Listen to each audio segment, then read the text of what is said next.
And of course, you know, we're getting close to tax time now. Ordinary Australians are hauled over the coals for getting an entry in a logbook wrong regarding a car being used for work-related expenses. I mean, this is why this stuff matters, because more and more we're seeing ordinary Australians, the income tax take from ordinary Australians is outstripping what comes into government from corporate taxes.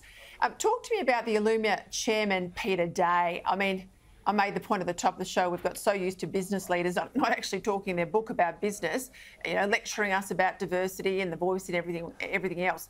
He was so strong on the issue of renewable energy, particularly the pace of change, the transition, leaving behind sectors like his. And of course, if we don't smelt a bauxite or alumina in Australia, if we don't create aluminium and have a proper steelmaking industry, that impacts defence and everything else, of course. I say 3 cheers to an industry leader speaking up like this. Well, they've just got to. More of them do. There's a few clearly obvious truths that are coming very fast for the federal government. Number one is the 2030 zero emissions policy that they've got is not going to make it. Right, that's number one. Number two, that they will not be able to close coal-fired power stations. In fact, they'll have to pay to keep them open longer, and especially those that have probably still got some decent life. Liddell, you could argue, was pretty much clapped out, and so it really had to be closed. But there are others coming in the future. Eraring would be one.